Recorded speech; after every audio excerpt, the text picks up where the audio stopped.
You're about to see my onboarding process on how to take a brand new hire and get them from walking in the door in each step that you should take as far as training goes with onboarding before they ever hit the phones. A lot of you have success as a one-man band or a one-woman band, doing this just by yourself. But when you start to build a team, you are only gonna get out of them what you put into them.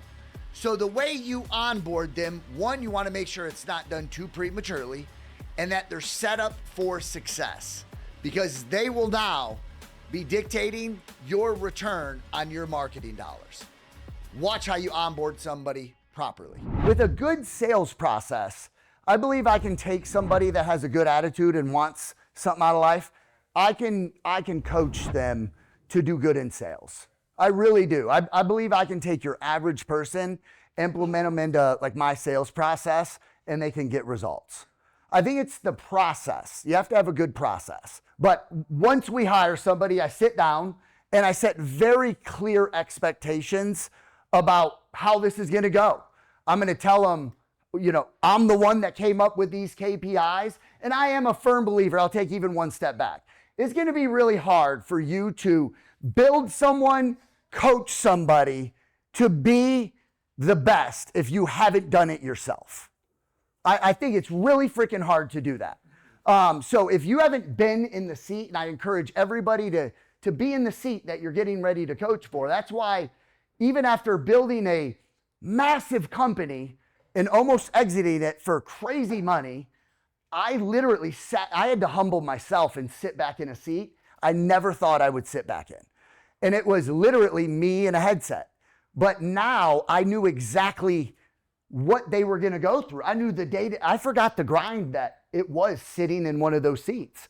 So I needed to prepare myself to build a team knowing exactly what they were gonna do. So I sit with them after I said, hey, Steve, you can come on board, be here Monday. I set very clear expectations of what the job and role is gonna be in the interview. And then on Monday, I sit with them again for an hour. And I just shoot the shit with them. I let them know, like, listen, what you're getting ready to do, I've been doing for the last year or year and a half or whatever. The KPIs you're getting ready to do, I came up with those KPIs, Steve. I'm gonna be with you every step of the way. What I think a lot of us forget is when we hire somebody, we forget how much we know and how much they don't. It's hard to lose sight when you've done something for so long and we bring somebody in, like, it's a lot to wrap your head around this industry.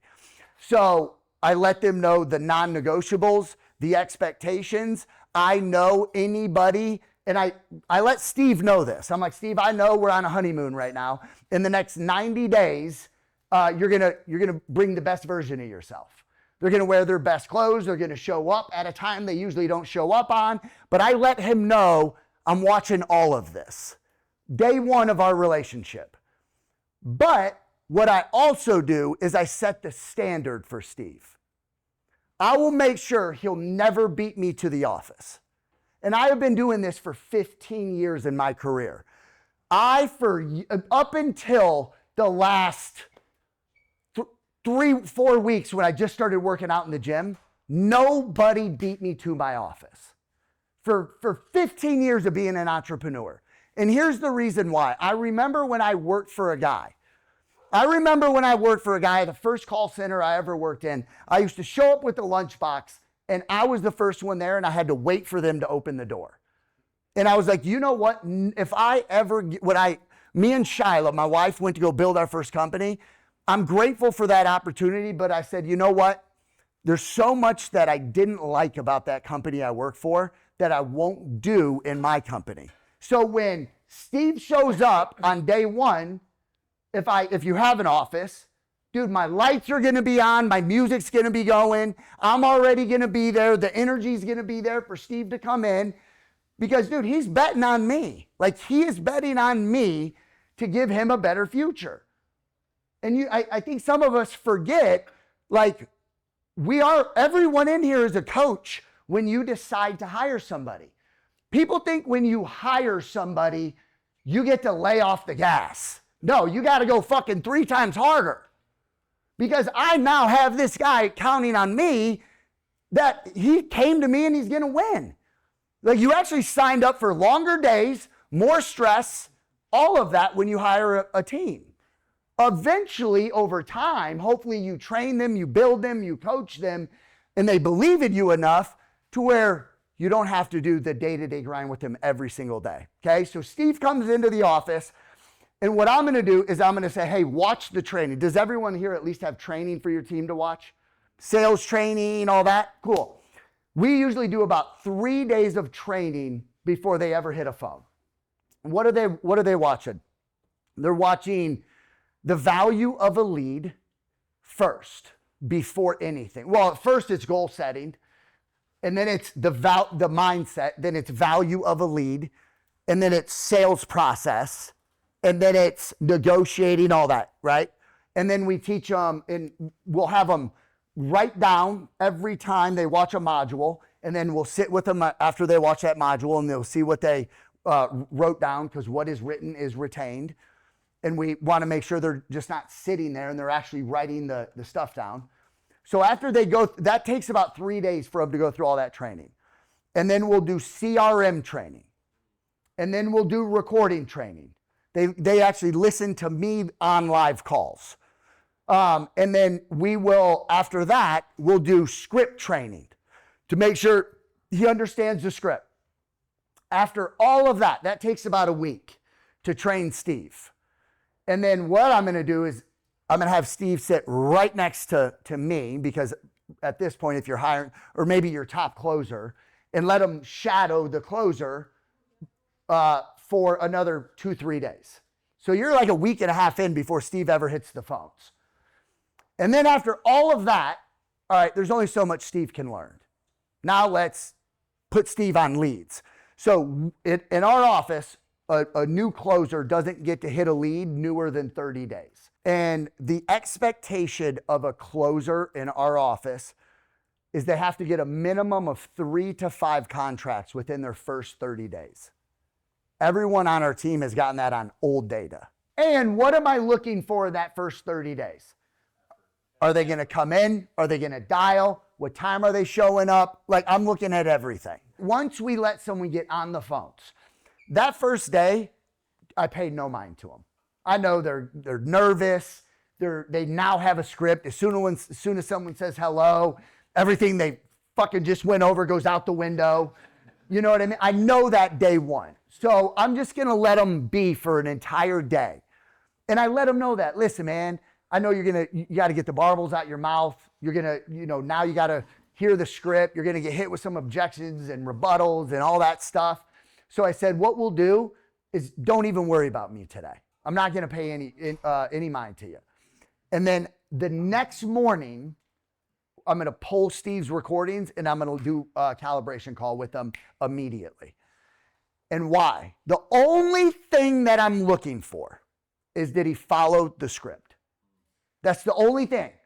Everything else to me is irrelevant. What I want to check for is, did a new guy come into our office and try and do it his way?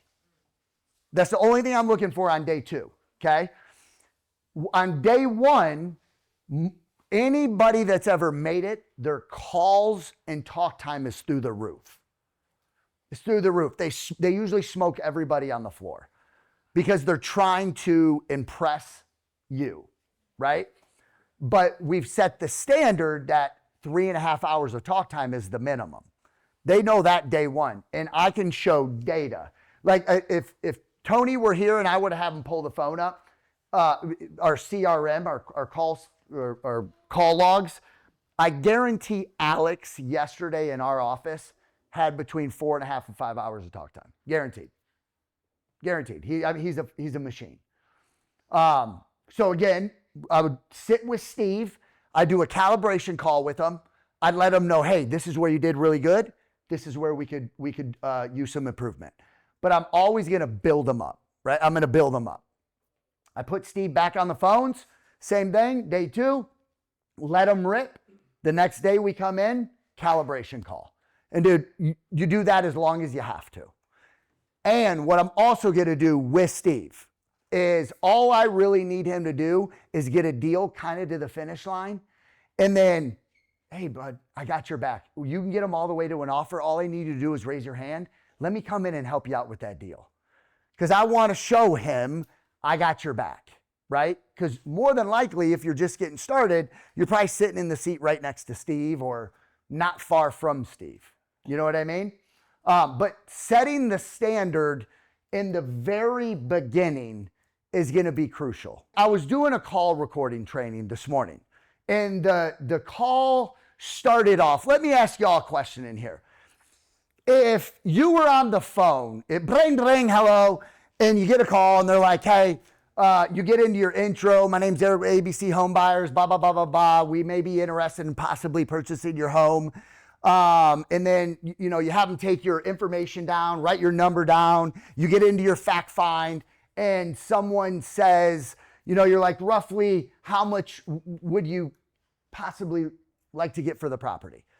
Given it's an as is how we're going to buy it, right? And they were to give you the number that Zestimate says. How many of you in here are ditching that lead? And be honest with yourself. How many of you are going to ditch that lead? Or at least shortcut it? None of you? We walk with our acquisition guys. Yeah, they know. I was going to say, some of y'all are lying in here. Huh? So, I don't believe anything they say about acquisition does. Your acquisition, so this is where auditing, they don't do what you expect, they do what you inspect. I'm going to give y'all a gem here real quick. A lot of times when you do your calibration calls, what calls are you listening to? The 30 to 40 minute calls, right? The best calls. What about those 2 to 3 minute calls where you're missing all your money? Where your acquisition manager is spinning the win on your marketing dollars? Huh? What about the 2 minute call or 3 minute call where he goes, if you ain't gonna give me 300,000, you're wasting your time? And your acquisition manager goes, oh, we're probably not a good fit. What about those recordings? Here's the reason why. We talk about, like, what are the needle movers in businesses, right? And it's the small tweaks that we have, it's small things that we have to do. We don't have to spend more money in marketing. A lot of the money that we're looking to get or get to, it's already in the business. Like, it's already there. There's a lead that I just, and I know we all got those one example, and he's like, oh, that's one example, Eric.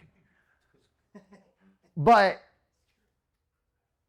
there's a lead that came through, and it said in the notes, won't take $1 less than it. We're dispoing it. I think Tony's assigned it right now. Like, within the last couple of days, he's assigned this deal. It came in the notes, but when you set a standard with your company and you do it yourself and they can see you do it, right? When they see you, you don't break your standard. They will follow your lead. And it said, won't take anything under $300,000. And then our leads always come with Zestimate, and the Zestimate was $293,000. How many of you in here wouldn't even call that lead? I guarantee you got acquisition managers that wouldn't. So we called that lead and we ended up getting it after we made the offer. She said she still wouldn't take $1 under 300 grand. We ended up getting it for $212,000. Tony it's in the mountains somewhere in North Carolina. We're making $137,000 on this deal. Most people, and if you think about this, what if you only got one extra deal a month because you call every lead? Or you don't prejudge the leads? Or you go and listen to your team and you can catch them blowing through your marketing dollars. There's one thing I can leave you guys with here is go listen to the 2 to 3 minute recordings of your team. That's the hole in your business that you've been looking for. Hey, what's going on? I want to congratulate you for making it to the end. What does that mean? You're in the 1% club. No one else stuck around. You did. What I want you to do is subscribe. More importantly, comment. below. That way I know exactly who you are and we can get to know one another. Every single week, by you turning your notifications on, you're not gonna miss the sales training that's gonna keep you in this 1% club. Comment below, subscribe. I'm gonna see you in the next video. Let's continue to refuse to lose.